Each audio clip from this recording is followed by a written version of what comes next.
আজব একটা জিনিস দেখুন। আজকে আমি আপনাদেরকে আজব একটা জিনিস দেখাবো। সে কি আজব জিনিস সেটা দেখতে ফুল ভিডিওটা কন্টিনিউ করো, এবং ভিডিওর মাঝখানে আমি সেই আজব জিনিসটা দেখাবো, যেটা দেখলে তোমরা অনেক অবাক হবে।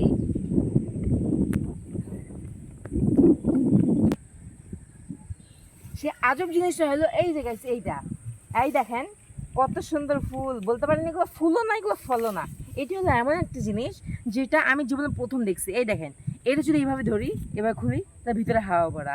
আর যদি ভিতরে একটু চেক করি, তাহলে ভিতরে এই যে দেখেন এই ছোট ছোট দূরের দানা পাবো। এগুলো সম্ভবত এই যে এরকম বড় হয়, এরকম হতে পারে।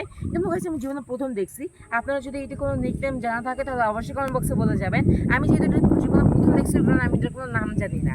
গাইস এই দেখেন, জীবনের প্রথম যেটা দেখছি, ওই কারণে আমি অনেক অবাক হচ্ছি। কত সুন্দর একটা জিনিস, ভিতরে হাওয়া ভরা, কোনো ফলও নেই, খালি দুই তিনটা বিচি আছে যেগুলো দিয়ে মেবি এগুলাই হবে। তো প্রিয় দর্শক, সেই আজব জিনিসটা দেখার পর ভাবলাম যে কই যাব, তো ভাবলাম যে একটু নদীর সাইডে যাই। কাঞ্চন নদী যে আছে এই সাইডে একটা সুন্দর জায়গা আছে, এই যে এই জায়গাটা দিয়ে কাঞ্চন নদীটা উপভোগ করা যায়। একটা দাদু আমার সঙ্গে উপভোগ করতেছে, তার ছেলে নাকি সেখান দিয়ে মাছ ধরতেছে, আর সে নাকি জালে খুঁজে পাচ্ছে না। আমরা সবাই মিলে অনেক মজা করলাম, আজকের দিনটা অনেক সুন্দর গেল। তো প্রিয় দর্শক, আজকের ব্লগটি তোমাদের কাছে কেমন লেগেছে অবশ্যই কমেন্ট বক্সে বলে যাবা। আর এরকম নতুন নতুন ভিডিও পেতে চ্যানেলটি সাবস্ক্রাইব করে রাখবা। ধন্যবাদ।